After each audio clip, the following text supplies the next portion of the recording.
Underneath this tarp is something that I'm guessing that most of you have not seen before, and we're gonna use it today on the Ford 8N tractor.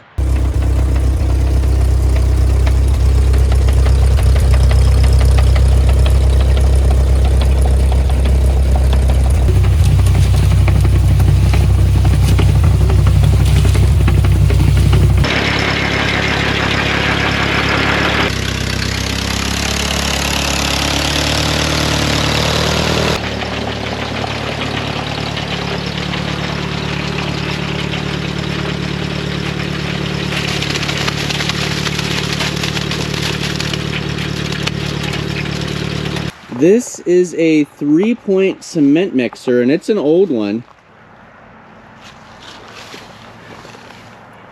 You can see here on the tag, it says something Frohring Redi Mixer. This is going to be used on the Ford 8N today to do some cement work with us, we hope. But this hasn't been used for over 50 years, so we're going to find out if we can get it working or not. Okay, so I got it all connected. This is going to be the first run test in probably 50 years. I'll give you the exact date down below when this was used to actually build a few houses. That was called rainbow bricks or rainbow stone. And my great uncles used this to build several houses, including their own. So let me show you how it's hooked up here. Typical 3-point connection, left arm, right arm, and top link. I'll need to hit this with some grease. We did have to make a slight adaptation because we have the overrunning PTO clutch, which makes it a little bit longer, and it also changed the size. Originally, this was set up for the smaller PTO shaft connection, but the overrunning coupler is adapted for the larger, more current today PTO size. So we're gonna lift this up, see how it works. There's not much flex here. It might be smart in the future to cut this inside sliding piece down a little bit, but first today we're just going to see if it spins and works.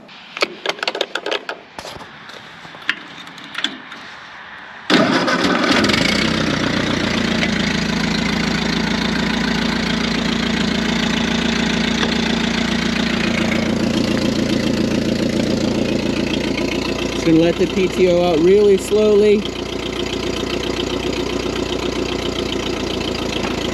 And we're spinning. So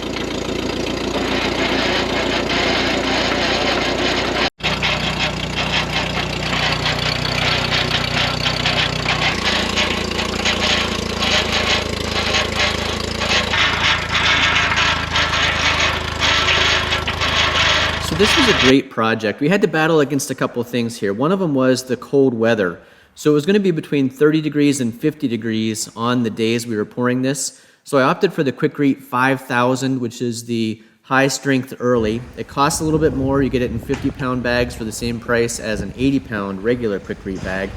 But it was worth it to make sure that that didn't freeze overnight. It was going to be about 32 degrees at nighttime and only in the 40s up to 50 when we were pouring. So that was important to me. 44 bags is what we had to buy. And you can see I showed the truck sticker there because people will say, well, that's over a ton in your 1-ton truck. Our truck can handle 3,900 pounds of payload. So that's one of the advantages of the F350 with the Godzilla gas engine. I made a whole video about that. Thought that was really cool how this fork truck can extend those forks out without driving so close. I'm always worried that when people are loading the back of my truck, they're gonna bang into the back of the tailgate. But this was a great system how those forks can extend out without the fork truck getting so close. Perfect. So there we are, 44 50-pound bags on the back of the truck. It does squat a bit, but it handled it just fine.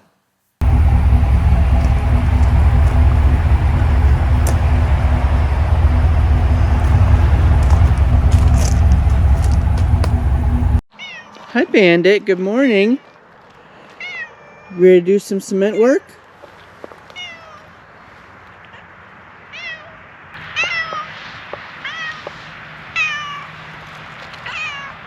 So this is the place we're pouring. It's about a 6x6 pad, 4 to 5 inches deep.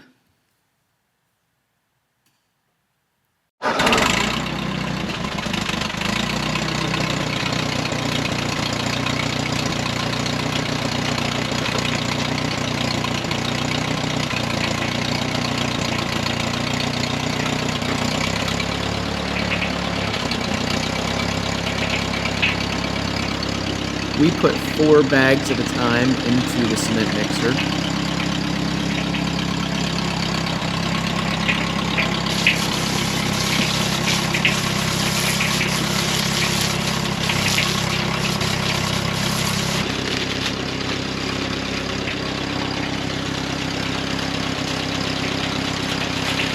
Now, as we went, we got a lot faster at this process.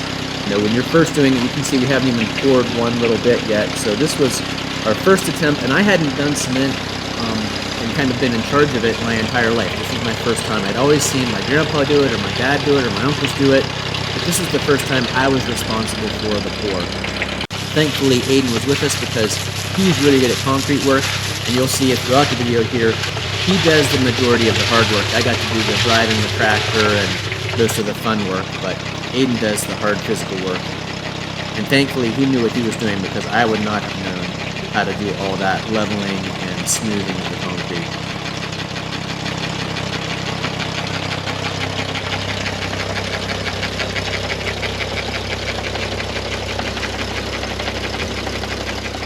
One of the cool things about the cement mixer on the back of the tractor is that you can mix it wherever you want, and then lift that up with a 3-point hitch, back it into position, so you're not always having to mix your cement where you're going to be dumping it.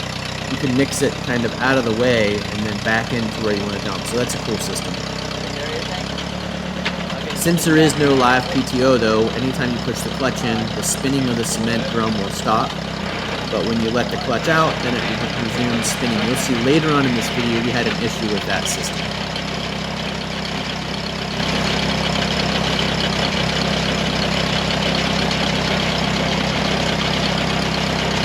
Lift up on that and push the handle down at the same time. It's probably heavy.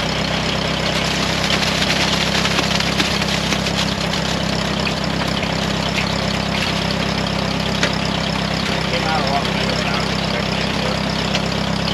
That's pretty cool.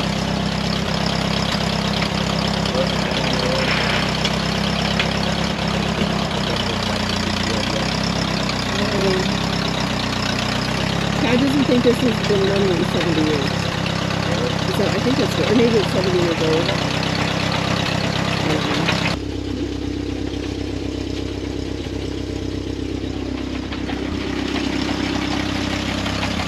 Probably not the best degree yet. Right on.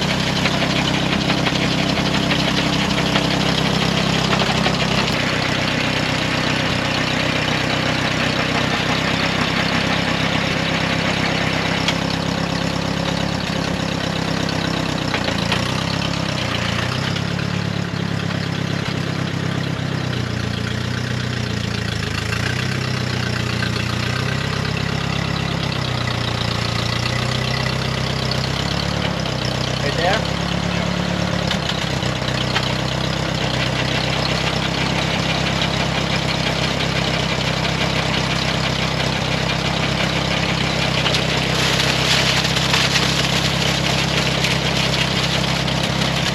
So after these first couple pours, we got much faster and better at making the mix, dumping the mix, and moving the tractor around. And it's so much better than trying to mix up bags at a time in a wheelbarrow.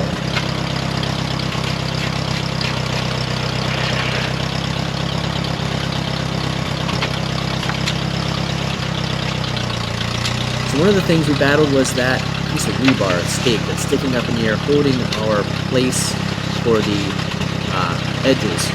And you'll see a couple times all of us tripped over that. We were always trying to avoid it with the cement mixer and the tractor. So you'll see it throughout this video, us battling against that piece of rebar.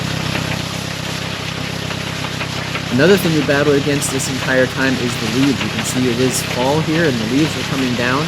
And the leaves were constantly falling into the cement mix. Aiden did a great job of anytime he saw them pulling them out, and then as he was smoothing, he was also pulling leaves out and re-smoothing.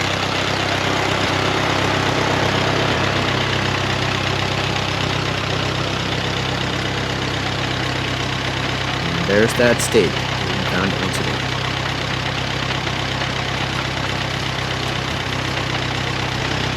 Here you're about to see the frugal side, maybe it's the dad in me, trying to save every little bit of that concrete powder, tossing it into the area we're putting the slab down.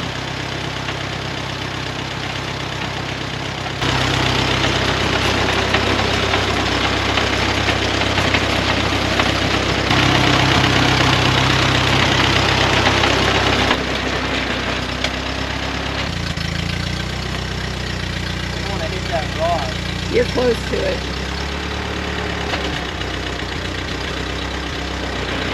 There you go.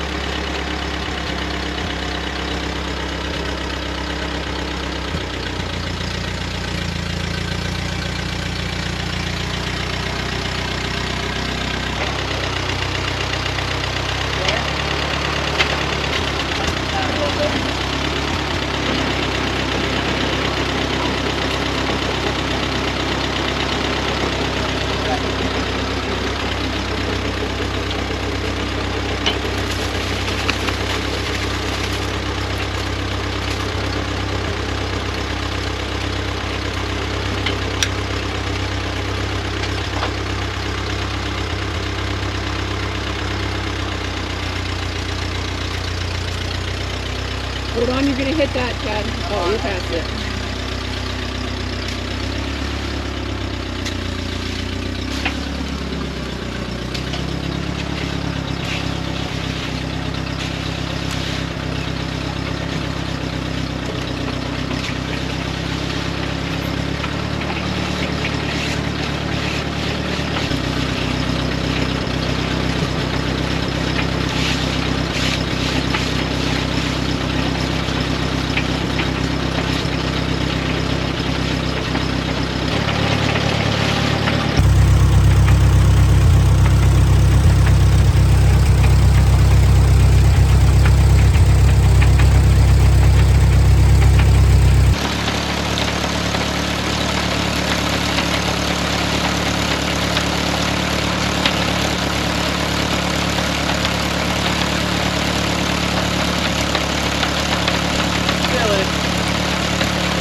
I kept the bag on the apples in there.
that, Chad?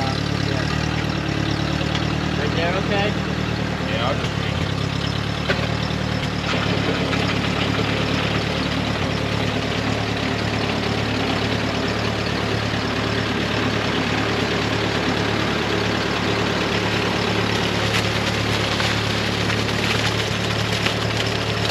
That's a good match.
What up?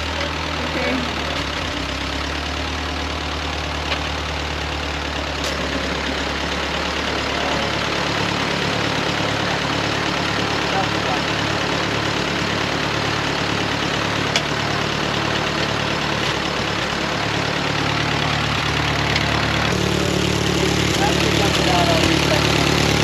What happened?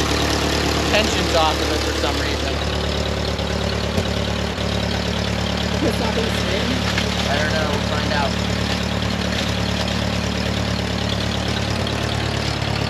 It's not coming out nearly as good I without see spinning. that. Well, it might spin now. Just what? If it starts spinning, don't get hurt.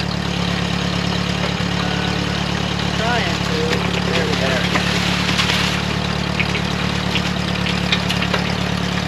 Perfect.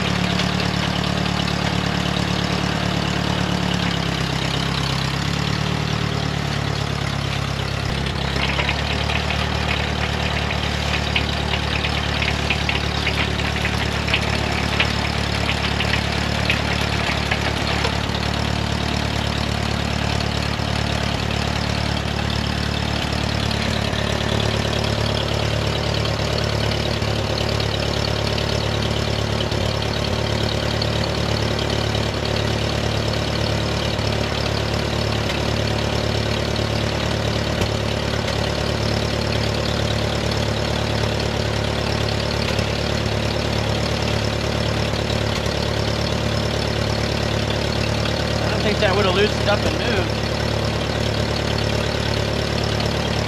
But it's definitely loose.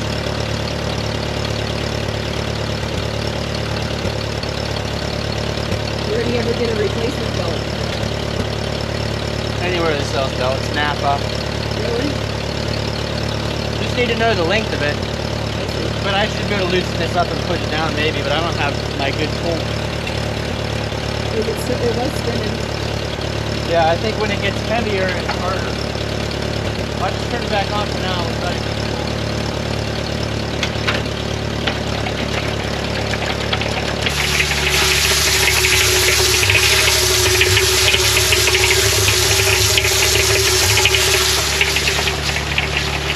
Might have to start doing 3 bags.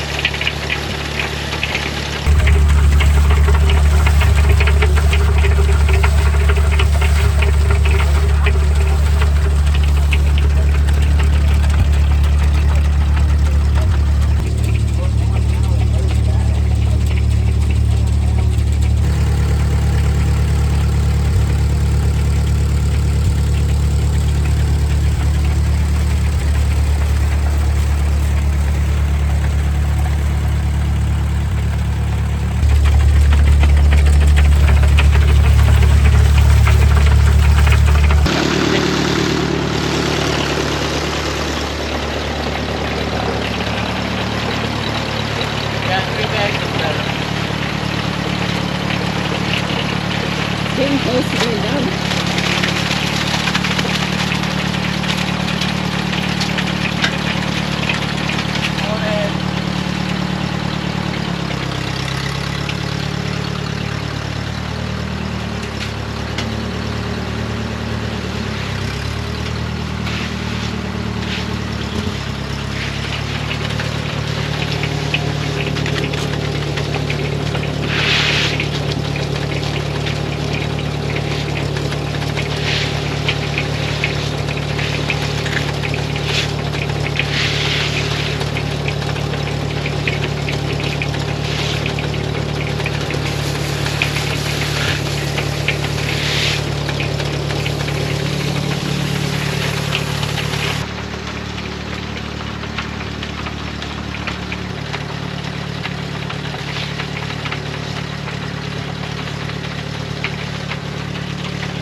This was about 5 hours after the original pour. It just takes a long time in cold weather for the cement to harden and set up. Thankfully, we used that Quikrete 5000 because definitely the regular blend of Quikrete would have never been ready for making these edges and starting to get things in shape in the evening before it froze. So Aiden does a good job here of edging in the edges and then getting things smoothed out before the nighttime freeze. It did reach freezing temperatures that night, so I'm glad that we got the pour done in the morning. It had some time to settle during the evening, and then by the overnight it was okay for those cold temperatures. We thought about covering it up with a blanket. We ended up not doing that, and it turned out just fine.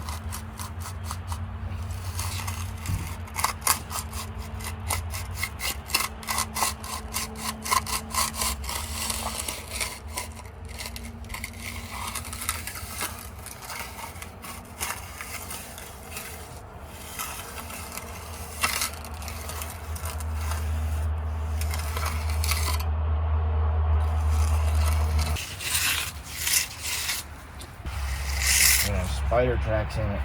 Yep. Come on, get out. Come on here. Yeah.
Checking on the cement here late at night. It's looking really good. There is a worm back there crawling on it. But other than that, really good. We actually were doing this project while my parents were away from home for the weekend, so we wanted to get this done over the weekend so we could surprise them when they got home. So when they got home, I finally got to ask them about the history of the Rainbow Rocks and the business that my Uncle Don, my Uncle Niall, and my Uncle Bob started. And it's a really cool story. Mom and Dad actually had some paperwork from that Rainbow Rocks process and the equipment. There's drawings of the equipment. So here in the video, I'm putting some of that information. It was a pretty cool thing that you could buy from New York, this equipment that would allow you to make your own colored bricks. And then, like I said, my uncles, Niall, Don, and Bob made these bricks on the outside of their houses and then also made extras and sold them to the local hardware and lumber yards. So they would travel around selling these rainbow stones to the lumber yards, and then people would use those for inside portions of their house or exterior bricks, just like my Uncle Don and my Uncle Niall did. So very cool story there. There was a shed that had the big, huge molds in it for the bricks and the stones to be formed. That shed is no longer part of the family land, but thankfully, the cement mixer here and the tractor that originated with the family and belonged to my great uncles all those years ago is still here on the family land, and pretty nostalgic to think about the fact that this cement mixer that probably made the mortar for in between those rainbow stones and bricks is being used here at my parents' house to put that 6x6 pad in out the front door that will last for decades and decades. If you found this video informative and entertaining, please give us a big thumbs up. Leave those comments down below if you had seen cement mixer behind a Ford 8N tractor, especially an old one like this.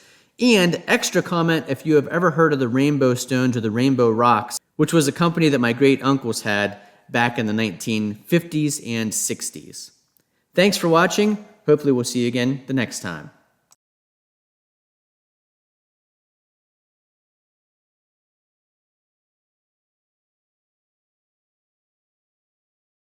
Yes.